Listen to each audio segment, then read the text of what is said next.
Hello दोस्तों, स्वागत है आप सभी का आपके अपने YouTube चैनल में।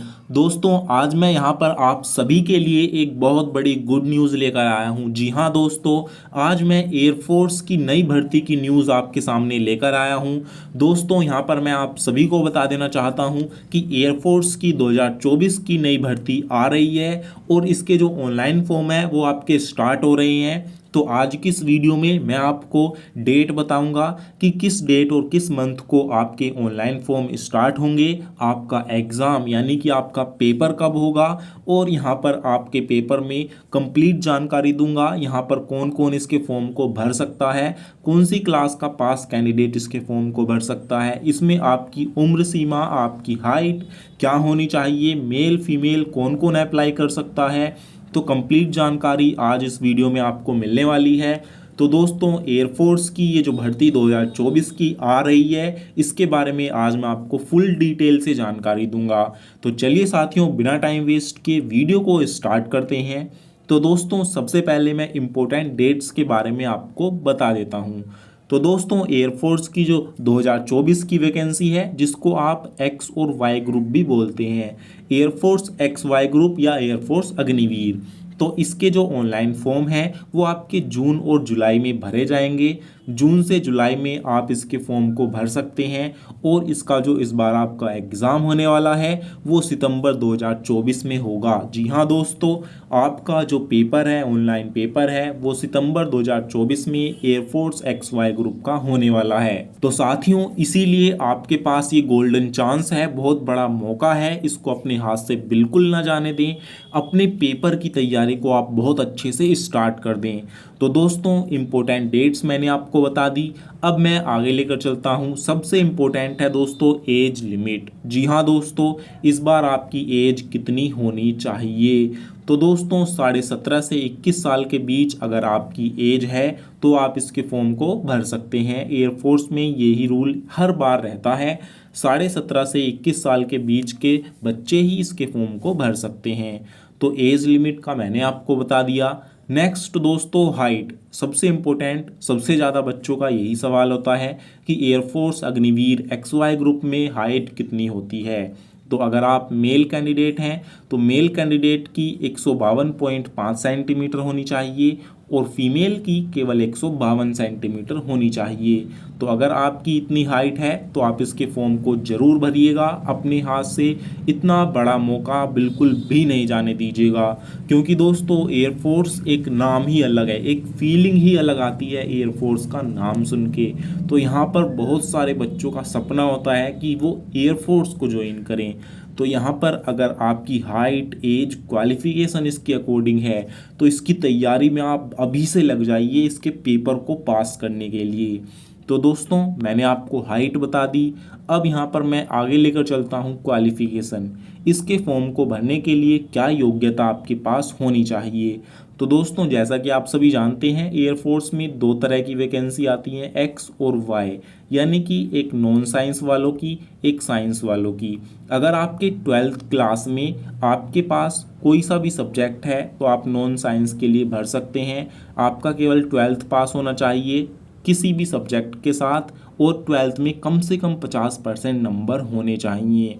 और आपके इंग्लिश में 12th में 100 में से 50 कम से कम नंबर होने चाहिए।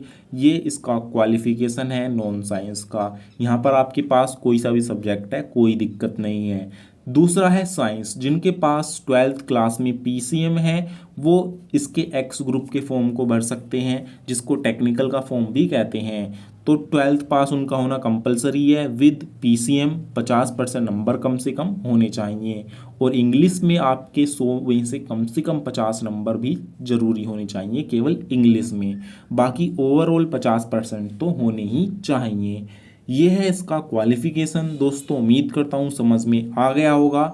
तो क्वालिफिकेशन के बाद दोस्तों जेंडर, इसके लिए कौन कौन अप्लाई कर सकता है? तो ऑल ओवर इंडिया के जितने भी अनमैरिड मेल और फीमेल कैंडिडेट हैं, दोनों इसके फॉर्म को भर सकते हैं। दोनों की ही वैकेंसी है। पहले एयरफोर्स में केवल मेल कैंडिडेट जा सकते थे, लेकिन पिछले साल से फीमेल को भी मौका दिया गया है। तो कोई भी फीमेल पीछे ना रहे, सभी महिलाएं इसके फॉर्म को जरूर भरें। तो दोस्तों, अब आगे बढ़ते हैं। इसका है सबसे इम्पोर्टेंट सिलेक्शन प्रोसेस। इसका सिलेक्शन प्रोसेस क्या रहता है, तो जब आप इसका ऑनलाइन फॉर्म भरोगे उसके बाद आपका सितंबर में ऑनलाइन एग्ज़ाम होगा। ऑनलाइन पेपर कंप्यूटर पर करवाया जाता है। इसके बारे में मैं आगे बताऊंगा, इसका क्या सिलेबस है, कितने क्वेश्चन आते हैं। तो दोस्तों ऑनलाइन पेपर जो बच्चा पास कर लेता है उसको फिजिकल के लिए बुलाया जाता है। फिजिकल का भी मैं आगे बताऊंगा, कितनी रनिंग, हाइट वगैरह सब।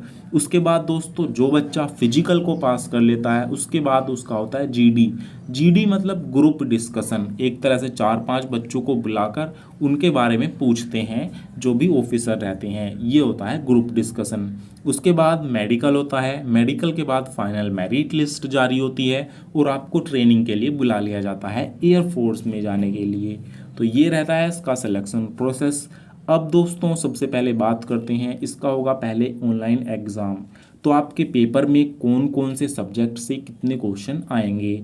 तो जो बच्चे साइंस वाले हैं, टेक्निकल का फॉर्म भरना चाहते हैं एक्स ग्रुप का, तो उनका अलग पेपर होगा। उनका होगा मैथ के 25 क्वेश्चन आएंगे, फिजिक्स के 25 आएंगे, इंग्लिश के 20 क्वेश्चन आएंगे। तो दोस्तों आपके जो है 70 क्वेश्चन आपका होगा, 70 क्वेश्चन का पेपर। इनको करने के लिए 60 मिनट का टाइम आपको दिया जाएगा। 70 क्वेश्चन 60 मिनट में ऑनलाइन आपको करने होंगे। उसके बाद है नॉन साइंस। जिनके पास साइंस नहीं है उनका अलग एग्ज़ाम होगा।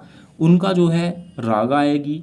दोस्तों रागा में आपकी रीजनिंग, अर्थमेटिक यानी कि मैथ और जनरल अवेयरनेस, इन 3 सब्जेक्ट से क्वेश्चन आते हैं। टोटल 30 क्वेश्चन आपके होते हैं। रीजनिंग में आपके दोस्तों यहाँ पर होते हैं 12 से 15 क्वेश्चन और अर्थमेटिक के 5 से 7 क्वेश्चन, और जो बाकी बचे हुए हैं 7 से 8 क्वेश्चन वो जनरल अवेयरनेस के यानी कि जीके के आते हैं। उसके बाद दोस्तों आपकी इंग्लिश आती है, 20 क्वेश्चन आपके आते हैं।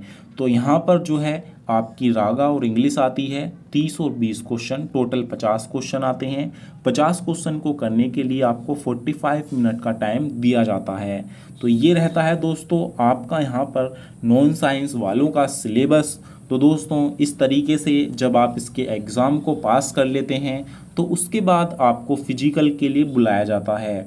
तो जितने भी मेल कैंडिडेट हैं, मेल कैंडिडेट को 1600 मीटर रनिंग लगानी होती है 7 मिनट के अंदर, 20 उठक बैठक आपको लगानी होती है, 10 पुशअप्स आपको लगाने होते हैं और 10 सिटअप्स, और आपकी हाइट वगैरह मापी जाती है। हाइट मैंने आपको बताई दी है मेल कैंडिडेट की 152.5 सेंटीमीटर आपकी होनी चाहिए। उसके बाद दोस्तों फीमेल का होता है। फीमेल को 1600 मीटर की दौड़ 8 मिनट में लगानी होती है, 15 उठक बैठक लगानी होती हैं और 10 सिटअप्स लगाने होते हैं। और जो फीमेल की हाइट है वो 152 सेंटीमीटर होनी चाहिए, 152 सेंटीमीटर। दोस्तों फिजिकल पास करने के बाद आपका आता है ग्रुप डिस्कशन। ग्रुप डिस्कशन में यही होता है 4-5 बच्चों को बुलाया जाता है और उनसे जो ऑफिसर्स होते हैं वो डिस्कस करते हैं, बात होकर वो कुछ भी पूछ सकते हैं उनके बारे में, उनके फ्यूचर के बारे में वो क्या सोचते हैं, कुछ भी क्वेश्चन वो कर लेते हैं। तो ये होता है ग्रुप डिस्कशन। ग्रुप डिस्कशन के बाद आपका होता है मेडिकल। मेडिकल में आप जानते ही हैं फुल बॉडी का चेकअप होता है, मेल और फीमेल दोनों का। तो मेडिकल के बाद होती है मेरिट लिस्ट जारी। फाइनल मेरिट लिस्ट में जिसका नाम होता है उसको ट्रेनिंग के लिए बुला लिया जाता है। इस तरीके से आपकी एयरफोर्स में ज्वाइनिंग होती है और आप एयरफोर्स की एक सुनहरी जॉब के लिए आपको बुलाया जाता है। एयरफोर्स में जाने का सुनहरा मौका आपको दिया जाता है। तो दोस्तों इसके लिए अगर आप अपनी तैयारी स्टार्ट अभी से ही कर देंगे तो आपके लिए बहुत ही अच्छा होगा, क्योंकि इसका मौका आपको बार बार नहीं मिलता। एज लिमिट निकल जाती है, फिर आप पछताते ही रह जाते हैं। तो इसीलिए दोस्तों आपके पास मौका है, टाइम है, अपॉर्चुनिटी है, बस आपको पूरे फोकस के साथ पढ़ना है। कोई भी दिक्कत, डाउट, सवाल हो तो आप मेरे से बेझिझक कमेंट में पूछ सकते हैं। तो साथियों इस वीडियो में केवल इतना ही, फिर मिलेंगे एक ऐसी ही नई जानकारी के साथ। तब तक के लिए जय हिंद, जय भारत।